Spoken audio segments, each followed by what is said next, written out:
नमस्कार, मैं अरुण कुमार आपका स्वागत करता हूं अपने YouTube चैनल पर। आज हम कर रहे हैं क्लास 10 का चैप्टर फर्स्ट करने से पहले थोड़ा सा बेसिक्स जान लेते हैं और बेसिक्स में हम शुरू करते हैं डिविजिबिलिटी से। तो डिविजिबिलिटी के लिए कहता है a non zero integer a is said to divide an integer b if there exist an integer c such that b equal to ac। कहता है एक इंटीजर a है, वो इंटीजर b को डिवाइड करेगा यदि हमें एक इंटीजर c मिल जाए इस प्रकार से कि b को लिख सके हम a इंटू सी, यानी a मल्टीप्लाइड बाय c। और शर्त क्या है, a आपका क्या होगा, नॉन जीरो। अब इंटीजर को हिंदी में बोलते हैं पूर्णांक। देखिए, जब a डिवाइड करेगा b को तो आपके पास कोई ना कोई इंटीजर c आ जाता है, तो हम कहते हैं कि a डिवाइड करता है b को।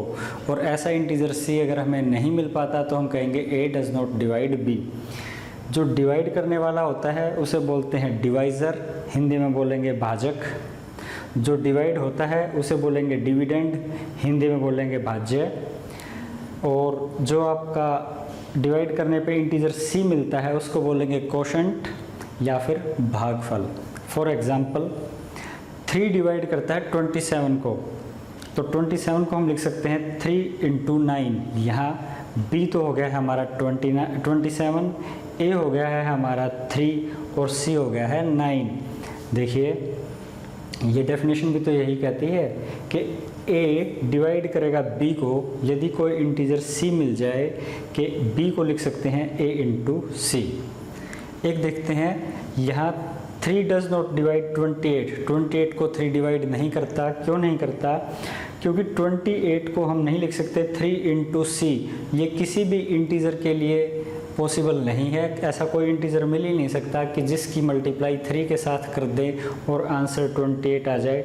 तो हम यहाँ लिखेंगे 3 डज नॉट डिवाइड 28। अब जो डिविजिबिलिटी के लिए सिंबल यूज़ होगा, a डिवाइड b को हम ऐसे लिखेंगे। इसको पढ़ सकते हैं a डिवाइड्स b, या फिर पढ़ सकते हैं b is divisible by a is factor of b। Factor को बोलते हैं गुणनखंड, a b का गुणनखंड है। b is multiple of a, multiple होता है गुणज, b a का गुणज है।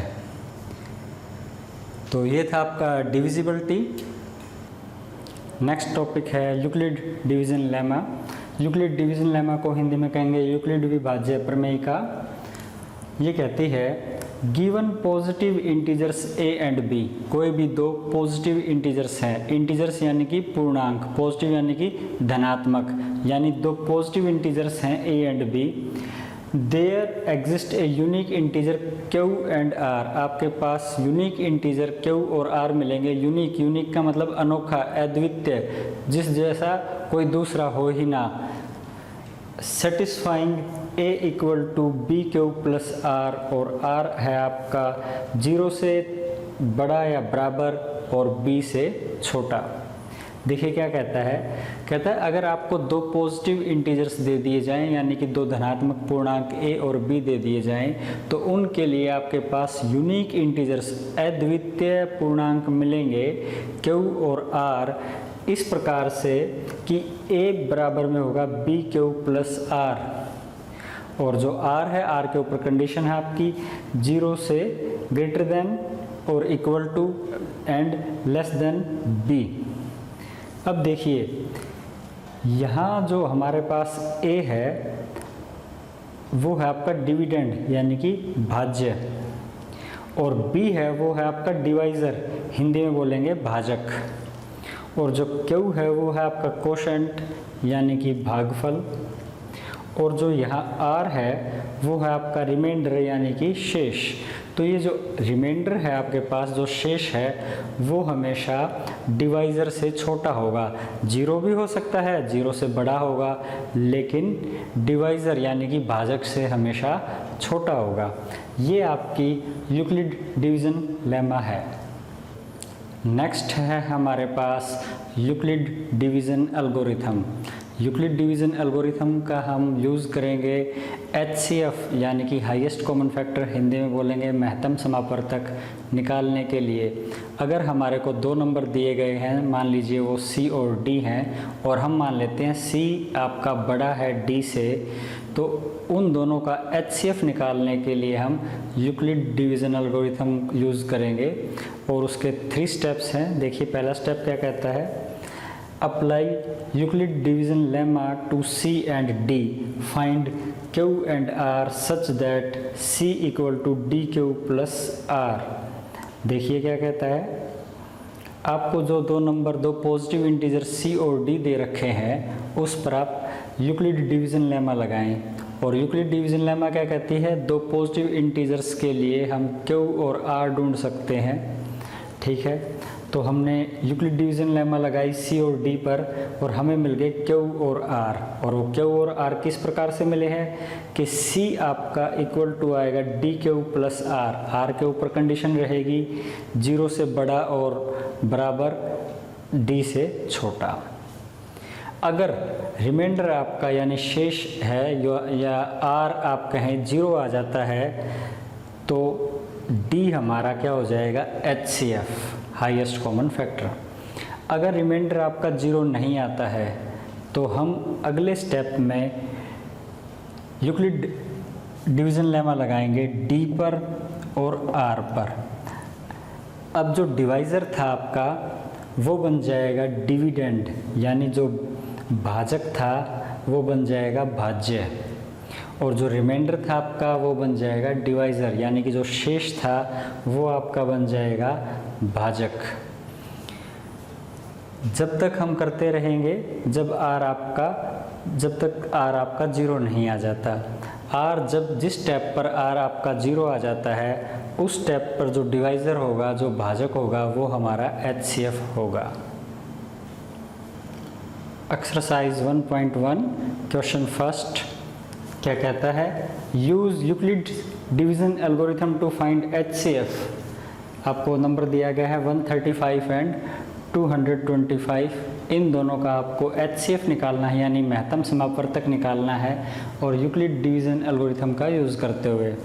तो सबसे पहले हम जो बड़ा नंबर होगा उसको अंदर लिखेंगे, 225 और 135 बाहर आ जाएगा। डिवाइड करेंगे इसको,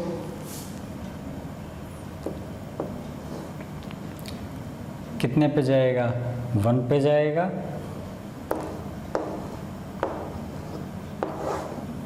5 में से 5 गए 0, 12 में से 3 गए 9, 90। अब रिमाइंडर है यानी शेष है वो आपका 0 नहीं आया है, तो आपको बताया था। अब ये आपका क्या बन जाएगा, डिवाइज़र यानी कि भाजक, और जो आपका डिवाइज़र था वो बन जाएगा आपका डिविडेंड यानी कि भाज्य। 135 कितने पे जाएगा, 1 पे ही जाएगा। ये आपका बच गया 45। अब रिमाइंडर फिर 0 नहीं आया, इट मीन्स रिमाइंडर बन जाएगा डिवाइज़र, और जो आपका डिवाइज़र था वो बन जाएगा डिविडेंड। कितने पे जाएगा, 2 पे। 45 2 जा 90, और यहाँ आपका रिमाइंडर आ गया 0, तो HCF हो गया हमारा 45। अब देखिए इसको लिखेंगे कैसे। सबसे पहले हम लिखेंगे 225 को लिखेंगे 135 कितने पे गया था, 1 पे, इंटू 1 प्लस रिमाइंडर आया था आपका 90। फिर हमने कहा था अगर ये आपका क्या आ गया है A, ये है आपका B, और ये 1 आया है आपका Q, और ये आया है आपका R। फिर हमने कहा था अगर रिमाइंडर 0 नहीं आता है तो रिमाइंडर बन जाएगा डिवाइज़र, और जो आपका डिवाइज़र था वो बन जाएगा डिविडेंड। यानी कि आप लिखेंगे 135 को हम लिख सकते हैं 90 इंटू 1, प्लस में रिमाइंडर कितना आया था 45। अब रिमाइंडर फिर 0 नहीं आया है तो 90 हमारा बन गया है डिविडेंड 45 इंटू 2 प्लस 0। अब रिमाइंडर आपका 0 आ गया है, इट मीन्स 45 आपका क्या आ गया है HCF। HCF को क्या बोलते हैं, महत्तम समापवर्तक। सेकंड पार्ट में आपको दिया गया है 196 एंड 38,220, इनका आपको HCF निकालना है। तो देखिए बड़ा नंबर अंदर 38220 और 196, ये आपका 195 पर जाएगा और नंबर आ जाएगा 38220। रिमाइंडर आ गया आपका 0, इट मीन्स 38220 को हम लिख सकते हैं 196 इंटू 195 प्लस 0, तो 196 आपका आ गया है HCF। आप चाहें तो लॉन्ग डिवीज़न से भी दिखा सकते हैं। ये आपका आ गया 38220 196, ये गया आपका 1 पे 196, 12 में से 6 गए 6, यहाँ बच गया था 7, 17 में से 9 गए 8, 2 में से 1 गया 1, उतार लिया हमने 2, ये जाएगा 9 पर। 196 की आप 9 से कर रही है मल्टीप्लाई,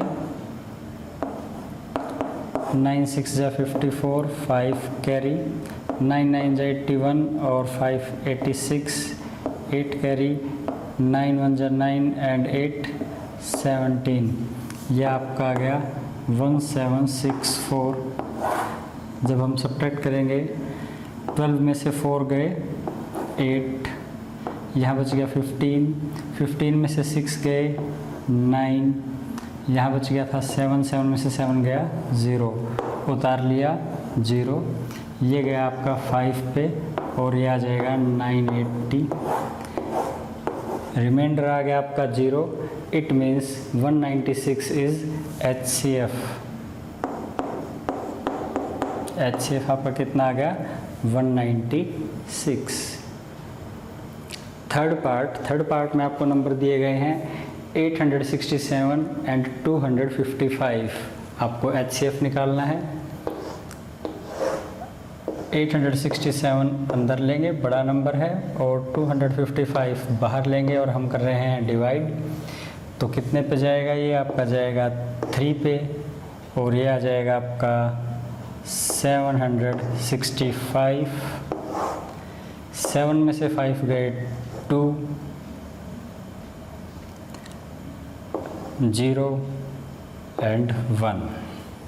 अब रिमाइंडर 0 नहीं आया है तो जो आपका डिवाइज़र था वो डिविडेंड बन जाएगा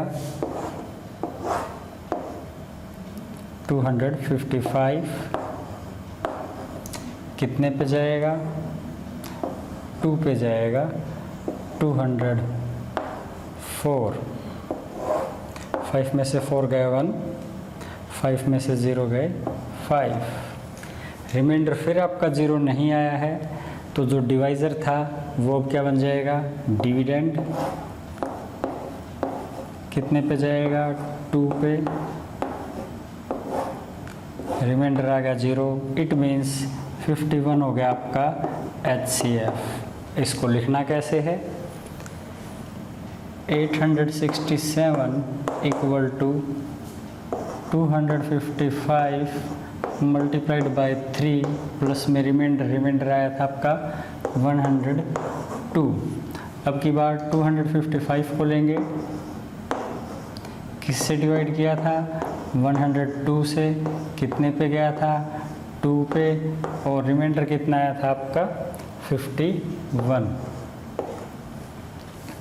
अब की बार 102 को लेंगे, 51 इंटू 2 प्लस 0। 0 आते ही जो डिवाइज़र होता है वो आपका HCF आता है और यहाँ 51 आपका HCF आ गया है। क्वेश्चन टू में कहता है show that any positive odd integer is of the form 6q + 1 और 6q + 3 और 6q + 5 where q is some integer. आपको कहता है कि कोई भी पॉजिटिव ऑड इंटीजर आप ले लीजिए, वो हमेशा इस फॉर्म में रिप्रेजेंट किया जा सकता है 6q + 1, 6q + 3, 6q + 5। Hindi medium के स्टूडेंट्स के लिए कहता है पॉजिटिव यानी कि धनात्मक, ऑड विषम, इंटीजर पूर्णांक। कहता है कोई भी धनात्मक विषम पूर्णांक 6q + 1, 6q + 3 या 6q + 5 के रूप में लिखा जा सकता है। और q क्या है आपका? पूर्णांक। इंटीजर्स को बोलते हैं पूर्णांक। तो सॉल्यूशन देखते हैं। Let a be any positive integer. a आपका कोई भी पॉजिटिव इंटीजर है, धनात्मक पूर्णांक है। और b हम ले लेते हैं 6। b हमने ले लिया 6। क्यों? क्योंकि यहाँ क्वेश्चन में 6q + 3, 6q + 5 है। बाय यूक्लिड डिवीजन एल्गोरिथम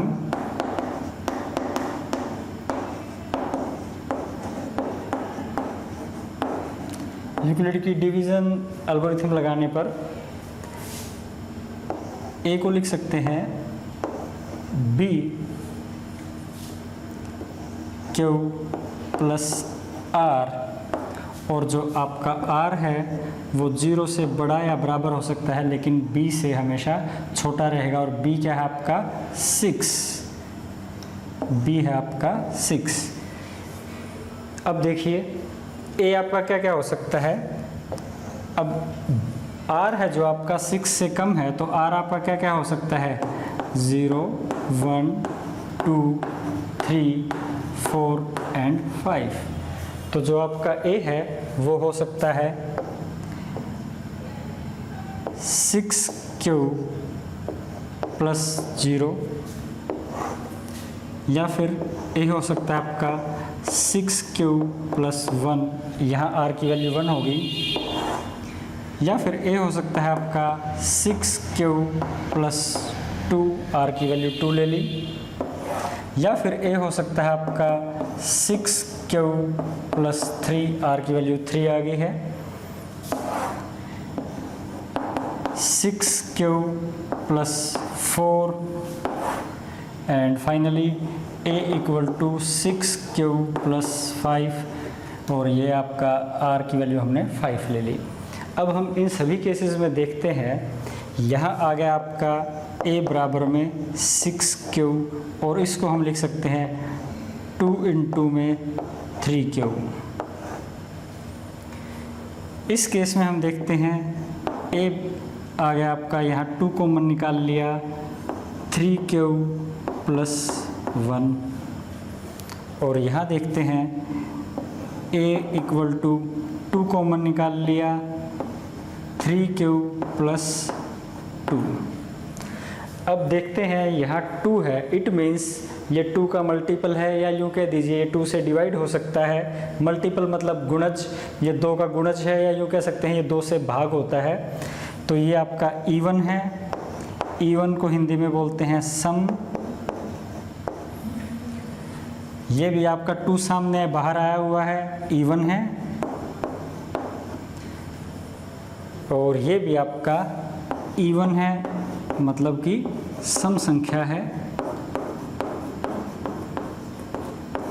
क्यों है इवन? क्योंकि बाहर 2 है, 2 बाहर है, तो ये आपका 2 से इजीली डिवाइड हो सकता है, और 2 का मल्टीपल भी कह सकते हैं हम। अब एक पॉजिटिव इंटीजर या तो इवन होगा या ओड होगा। इट मीन्स ये आपका ओड आ गया नंबर। ओड माने विषम। ये भी आपका ओड आ गया, और ये भी आपका ओड आ गया। ओड मतलब विषम।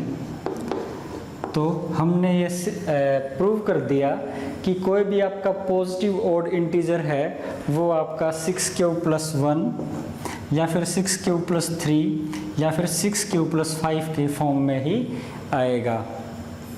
क्वेश्चन 3 में कहता है an army contingent of 616 members is to march behind an army band of 32 members in a parade. एक परेड के अंदर 616 सैनिक 32 बैंड वालों के पीछे चलेंगे।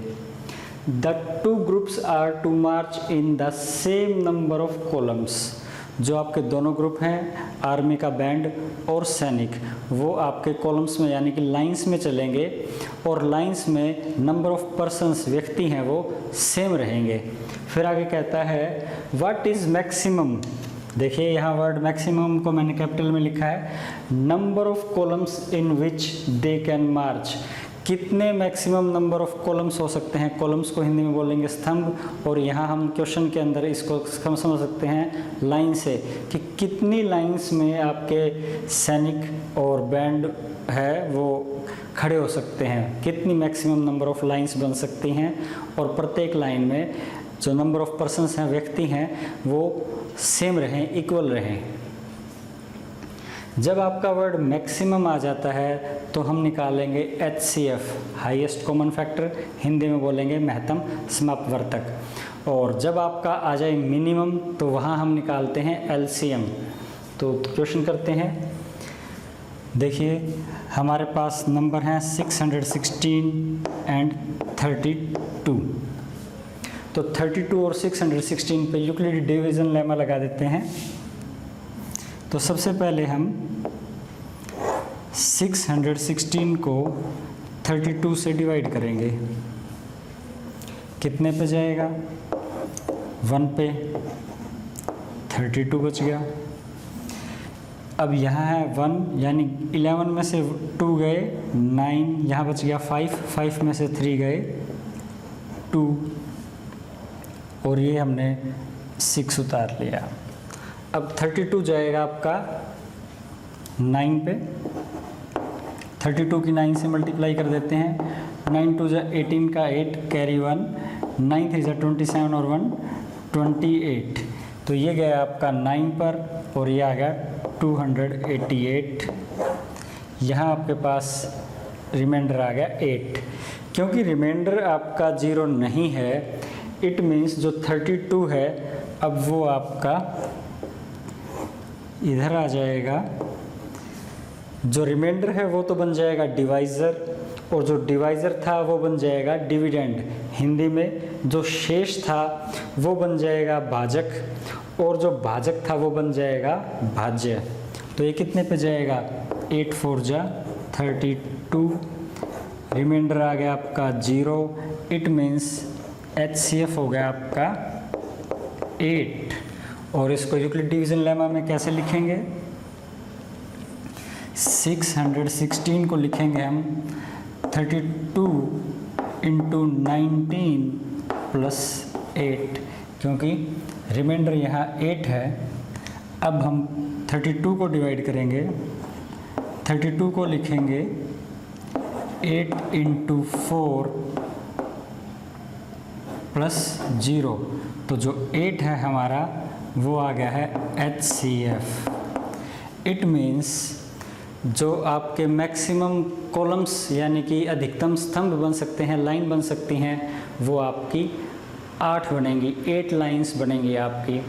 अब इस क्वेश्चन को थोड़ा सा आगे कर लेते हैं। बुक का क्वेश्चन तो यहीं ख़त्म हो गया है, हम थोड़ा सा इस क्वेश्चन को और आगे कर लेते हैं। देखिए आपके पास 616 यानी कि 616 सैनिक थे और 32 आपके बैंड वाले थे।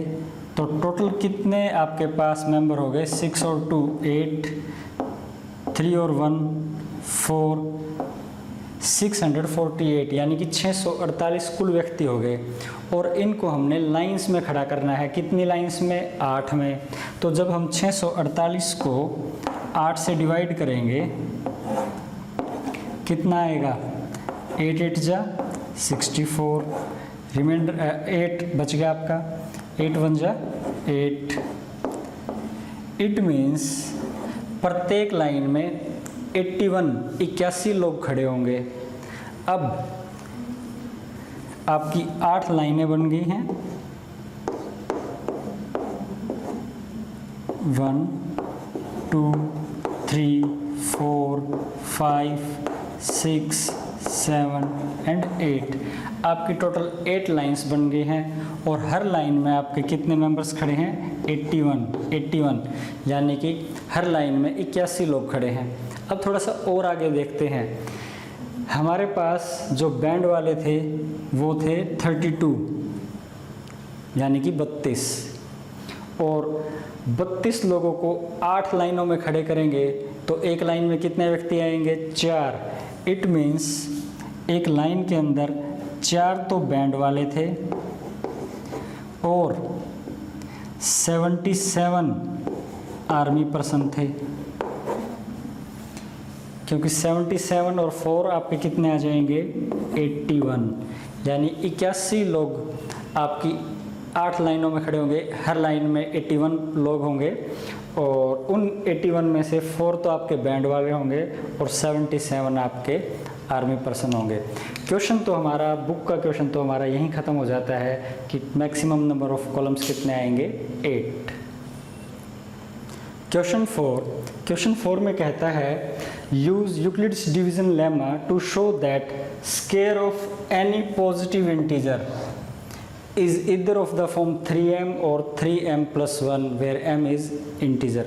क्या कहता है कि कोई भी पॉजिटिव इंटीजर ले लीजिए। पॉजिटिव इंटीजर का मतलब धनात्मक पूर्णांक, और उसका स्क्वायर कर लीजिए, यानी कि उसका वर्ग कर लीजिए। वो आपकी किस रूप में आएगा, किस फॉर्म में आएगा? 3m और 3m+1 की फॉर्म में आएगा, और m आपका कोई भी इंटीजर है, दैट इज पूर्णांक है। तो देखते हैं solution. Let a be any positive integer. a आपका कोई भी धनात्मक पूर्णांक है, ठीक है जी। और b हम ले लेते हैं b = 3। b हमने 3 ले लिया। क्यों ले लिया 3? क्योंकि यहाँ 3m और 3m+1 के फॉर्म में दिखाना है। तो a आपका यूक्लिड डिवीजन लेमा के अनुसार a आपका किसके बराबर हो सकता है? 3q + r, और r है जो आपका वो 0 से बड़ा या बराबर रहेगा, लेकिन 3 से छोटा रहेगा। इट मीन्स r आपका क्या आ सकता है? 0, 1 और 2। r आपका 3, ये 3 वैल्यू ले सकता है, या तो 0 आ जाएगा, या 1 आ जाएगा, या 2 आ जाएगा। ओके। अब जो a है हमारा वो किस किस फॉर्म में हो सकता है? a हो सकता है हमारा 3q + 0, या फिर हो सकता है 3q + 1, या फिर हो सकता है 3q + 2। और हमें क्या प्रूव करना है? इनका स्क्वायर किसके बराबर आ जाए, किस फॉर्म में आए? या 3m की फॉर्म में आ जाए, या 3m+1 की फॉर्म में आ जाए। तो यहाँ हम स्क्वेयरिंग बोथ साइड्स करते हैं, दोनों तरफ वर्ग लेते हैं। a² और यहाँ 3q का स्क्वायर, 0 तो छोड़ ही दिया। यह आ गया आपके पास a², 3 का स्क्वायर यानी 3 का वर्ग 9q का स्क्वायर, 9q²। a² को मैं लिख सकता हूँ 3 × 3q², और यहाँ मैं a² को लिख दूँगा 3m, और लिख दूँगा कि m है मेरा 3q²। देखिए क्या किया, जब हमने स्क्वेयरिंग बोथ साइड्स किया, दोनों तरफ वर्ग लिया, तो a² आ गया आपका 9q² के बराबर। 9 में से मैंने 3 कॉमन निकाल लिया, क्योंकि 3 × 3 9 होता है q²। अब जो 3q² था मेरा, इसको मैंने नाम दे दिया m का। इट मीन्स a² मेरा आ गया इस फॉर्म में, 3m की फॉर्म में। अब नेक्स्ट की तरफ मूव करते हैं। अगर r हमारा 1 हो तो a होगा 3q + 1, स्केयरिंग बोथ साइड्स, दोनों तरफ वर्क करने पर 3 प्लस 1 का स्क्वायर। अब a प्लस बी स्क्वायर का फार्मूला आपको खोलना ही आता है, a स्क्वायर दैट इज 3 का स्क्वायर, फिर 1 का square, a square b square plus 2ab, 2 into 3 into 1। इधर आपका a स्क्वायर है ही, ये देखिए a स्क्वायर आ गया आपका 9 स्क्वायर, 3 का स्क्वायर 9 का स्क्वायर स्क्वायर, ये आ गया 1 और ये आ गया आपके पास 6 इसको थोड़ा ढंग से लिख लेते हैं, 9 स्क्वायर 6 प्लस 1, ये आपका a स्क्वायर का इक्वल है। यहाँ से मैं 3 कॉमन निकाल लेता हूँ इन दोनों में से। अगर इन दोनों में से 3 निकाला तो यहाँ बच गया आपके पास 3 स्क्वायर, और इधर बच गया आपके पास 2 प्लस 1। ये मेरा किस फॉर्म में हो गया, ये हो गया 3m प्लस 1, a स्क्वायर आ गया मेरा 3m प्लस 1, और यहाँ मैंने लिख दिया कि m को लिया है जी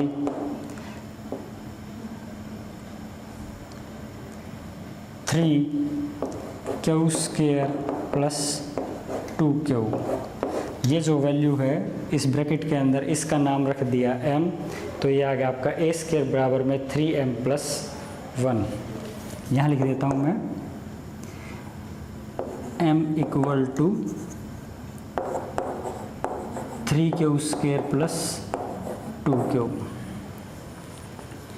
अब है थर्ड केस, अगर r आपका 2 हो तो क्या होगा, यहाँ भी squaring both sides, a square 3 plus 2 इसका स्क्वायर, a स्क्वायर फार्मूला को लीजिए a प्लस बी का whole square, a square that is 3 का स्क्वायर, b स्क्वायर 2 का स्क्वायर, 2ab 2 इंटू 3 इंटू 2। देखिए कितना आ गया आपके पास 9 स्क्वायर प्लस 4, और ये आ गया आपका 2 3 जा 6, 6 2 जा 12 ये a स्क्वायर के बराबर चल रहा है। ढंग से लिख लेते हैं 9 स्क्वायर प्लस 12 जो ये 4 है, इस 4 को मैं लिख लेता हूँ, यहाँ ध्यान दीजिएगा 3 प्लस 1, a स्क्वायर आ गया आपका 9 स्क्वायर 12 और जो 4 है इसको हमने लिख लिया 3 प्लस 1। अब मैं इस सारे में से 3 कॉमन निकाल लूँगा 3, तो यहाँ बच गया आपके पास 3 स्क्वायर 4 प्लस 1, और ये 1 तो आपका अलग से है ही, ये आपका a स्क्वायर के बराबर चल रहा है, और इसका जो ब्रैकेट के अंदर है उसका नाम मैंने रख दिया m, तो a स्क्वायर बराबर में आ गया 3m प्लस 1, और आप बता देंगे कि m है जो हमारा वो किसके बराबर है 3 square plus 4 plus 1। It means किसी भी पॉजिटिव इंटीजर का जो हम स्क्वायर करेंगे वो आपके इस फॉर्म में लिखा जा सकता है 3m और 3m प्लस 1। यहाँ भी आपका 3m आ गया, यहाँ आपका 3m प्लस 1 आ गया, और यहाँ आपका 3m प्लस 1 आ गया। क्वेश्चन 5 में क्या कहता है, use Euclid's division lemma to show that cube of any positive integer of the form 9m 9m plus 1 और 9m plus 8m is any integer. क्या कहता है, कहता है कोई भी पॉजिटिव इंटीजर है आप उसका क्यूब कर लेंगे, यानी किसी भी धनात्मक पूर्णांक का घन करने पर उसके रूप 9m प्लस 1 या फिर 9m प्लस 8 के रूप में हम उसे लिख सकते हैं। तो हम जानते हैं किसी पॉजिटिव इंटीजर को हम लिख सकते हैं 3 प्लस 1 और 3 प्लस 2 के फॉर्म में। ये हमने पिछले क्वेश्चन में किया है। अब देखते हैं, मान लीजिए a आपका पॉजिटिव इंटीजर है और वो आपका 3 क्यूब की फॉर्म में है। तो taking cube on both sides, दोनों तरफ क्यूब लेने पर ए क्यूब आपका आ गया 3 का क्यूब 27 क्यूब और यहाँ से मैंने 9 बाहर रख लिया, 9 3 जा 27 और आपका जो ए क्यूब है वो आ गया आपके पास 9m, वेयर m है जो आपका वो कितना है 3 क्यूब। देखिए ए अगर आपका 3 क्यूब की फॉर्म में है तो हमने दोनों तरफ क्यूब किया, यहाँ 27 क्यूब आ गया। अब 9 को कॉमन निकाल लिया, 9 3 जा 27 क्यूब। तो ये जो ब्रैकेट के अंदर है इसको हमने m बोल दिया और m को मान लिया कि 3 क्यूब है, तो ये आपका 9m की फॉर्म में आ गया। आगे देखते हैं, अगर आपका a 3 क्यूब प्लस 1 टाइप का है या इस फॉर्म में है तो क्या रहेगा, taking cube on both sides, दोनों तरफ घन करने पर 3 क्यूब प्लस 1। अब आपको फार्मूला याद होना चाहिए a प्लस बी क्यूब का। यहाँ x प्लस वाई क्यूब में बता देता हूँ मैं ताकि कन्फ्यूज़न ना रहे। x प्लस वाई क्यूब का फार्मूला आएगा x cube plus y cube plus 3x square y plus 3x y square, ये आपका फार्मूला रहेगा। तो ए क्यूब तो आपका ए क्यूब, यहाँ फार्मूला खोलेंगे 3 क्यूब का क्यूब फिर 1 का क्यूब प्लस 3x है हमारा यहाँ 3 क्यूब का स्क्वायर इंटू 1 और ये आ गया आपका 3 इंटू 3 क्यूब और 1 का स्क्वायर। फार्मूले में रख दिया हमने, x की जगह 3 क्यूब और y की जगह है 1। देखिए सॉल्व करने पर कितना आ गया, सिंप्लीफाई करने पर 3 का क्यूब 27 क्यूब 1 क्यूब 1 और ये 3 का स्क्वायर 9 और 9 3 जा 27 क्यूब स्क्वायर और ये आ गया आपका 9 क्यूब। अब इसको डिक्रीजिंग पावर्स के उसमें लिख लेते हैं, 27 cube plus 27 cube square plus 9 cube plus 1, ये सारा आपका किसके बराबर चल रहा है, ए क्यूब के। अब देखिए यहाँ से हम इस पोर्शन में से 9 कॉमन निकाल लेते हैं, यहाँ बच गया 3 क्यूब, यहाँ बच गया 3 क्यूब स्क्वायर और यहाँ बच गया सिर्फ क्यूब और ये 1।